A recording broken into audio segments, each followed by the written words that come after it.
So, you know that feeling of when you've been watching the news for a little too long, especially these days, where you're on edge and surrounded by chaos, everything's out of control, and you feel disenfranchised?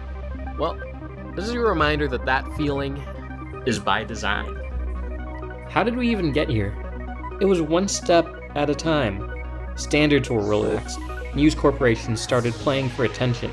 You started to see them resemble ESPN more and more. Bolder graphics, hotter takes. It got harder to distinguish between news and commentary, and that's what was by design. Media companies know what gets views, and views are necessary for both profit and their own survival. Things that are scary or outrageous get more views, and leaders, corporations, and other actors know that a more outraged and frightened population is an easier one to manipulate. That's a lot of people with a lot of incentive to make you keep clenching your butt. When I was a little bit younger, I noticed this common trend in the generation that raised me. And I'm gonna just call it the way I experienced it. It was especially common among the men of that generation. So many of them hit this point in life where they were just content to spend hours in front of a screen listening to talking heads and analysts giving them reason to be upset at the world. With poison death shots, Zelensky or immigration policies. Now, I'm being honest, I found this kind of sad because here you are at this point in life where you have wisdom and experience and stability, and you would be an awesome person to go out and share that wisdom and knowledge with younger people. That's something they could benefit from. And yet you're taking your time and you're using it to do this? You tell me what's wrong with this country. You know, I knew a lot of guys who were more regular about this, like, end-of-the-day agitation than they were about pretty much any other behavior. They'd be working in the garage and just have, like, the talk radio blasting constantly. I don't care how critical of a listener you are. I don't think you can be exposed to, like, constant noise, constant agitation like that without it having some effect. I think a lot of people who have that practice espoused a lot of cynicism and anger, and I think a lot of that cynicism has had an effect on the direction the world has gone in the past few years. I'm not bringing this observation up just so I can trash talk older generations. I'm saying this because I think I'm starting to see these behaviors emerge in my own. The screens are a different shape. The political leanings are probably like a total 180, but the behavior of staring at a screen with a furrowed brow and occasionally yelling at it, yeah, that looks familiar.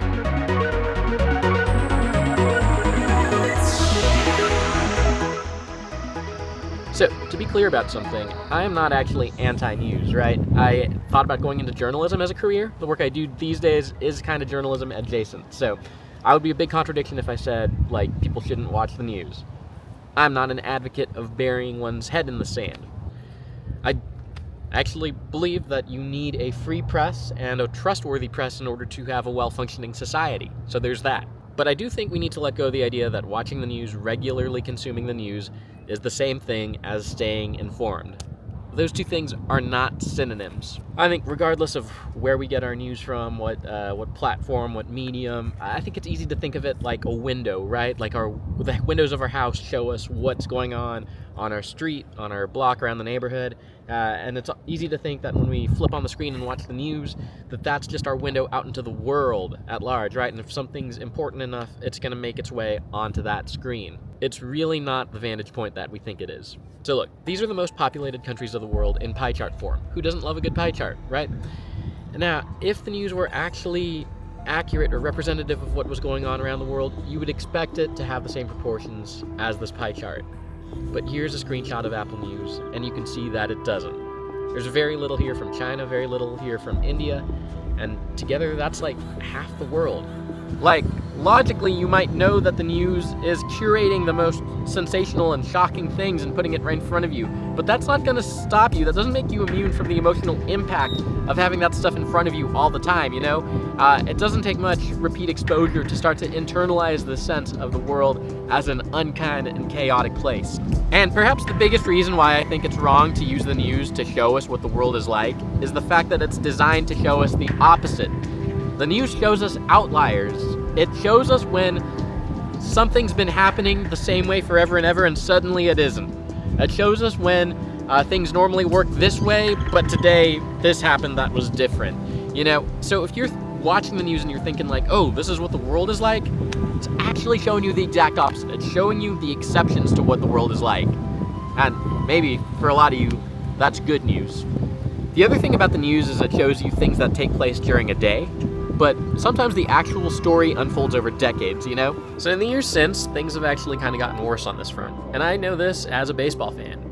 You probably already knew I was a baseball fan. My algorithm sure does, because it keeps sending me articles, baseball articles, and not good ones. So many of them are like 3 All-Stars could be swapped in this mega blockbuster deal.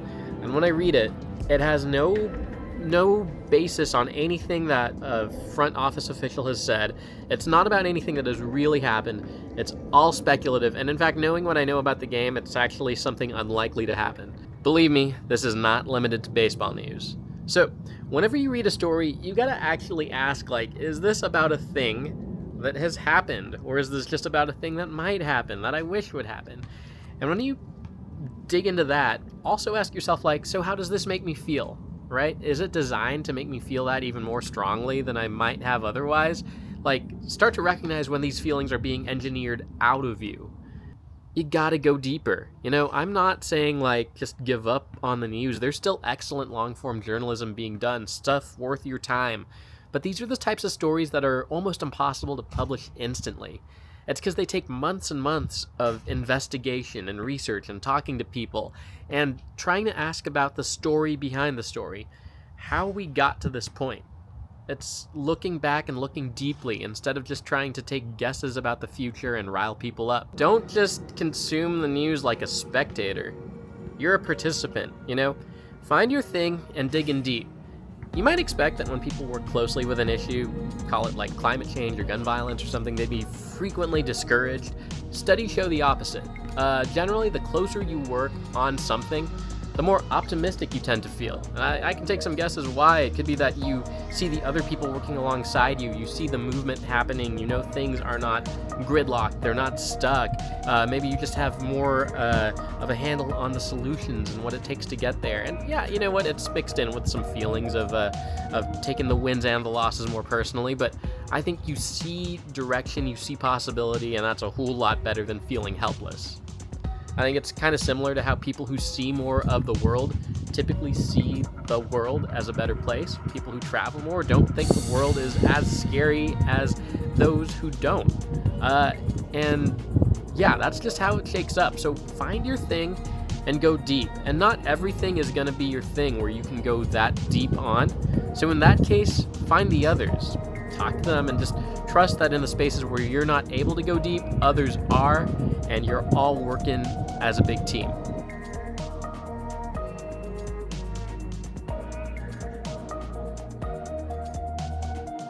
So you remember my whole spiel about how the news mostly shows us outliers? That's why I think you can't let the news be the largest crayon that you use to color the way you see the world. If you do, your outlook is going to be shaped by a lot of chaos and a lot of anger, and that just is not the full story. Today, somewhere in the world, some kid is going to his first ball game and is going to be absolutely wowed by the experience. Another kid, probably an older kid, just got their first kiss and is not going to be coming down for quite some time. Okay, it's not just the kids though. Like, out there somewhere, somebody today put down a substance and today is day one of decades long in sobriety. There's a grandparent out there somewhere who's running around after their grandkids who realizes, hey, they've got a chance to right some regrets that they have with their own kid. These things like them, they're happening every day in our world, and they're not gonna make the news.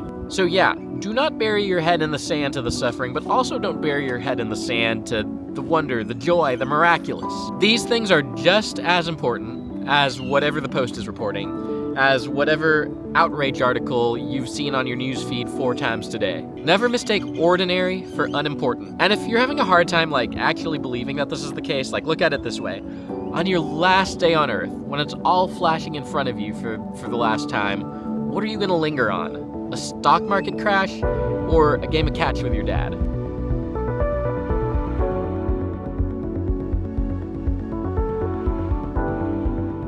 I think if you keep that perspective, it's really going to help you not let the chaos inside, and don't let the chaos inside. So clearly, we need more peace, we need more stability, we need more calm. And it's really hard to bring those things into the world if you aren't cultivating them within yourself. I think our ability to restore peace and community to the world around us comes from our ability to cultivate peace and connectedness within ourselves. And drinking from the fire hose that's telling you everything that's going wrong in a particular instant is not going to help with that mission. It makes so much sense to me that our effective movements towards peace and justice throughout history have had spiritual leaders alongside the movement. You know, guys like Desmond Tutu or Thich Nhat Hanh. Like the whole civil rights era, civil rights movement came out of the black church in the US. These are intense times. I think we can all see that pretty clearly. But humor me this. You were made for a time like this. You've got a role to play. You've got work to do. Stay informed and don't be distracted. You're gonna do some good.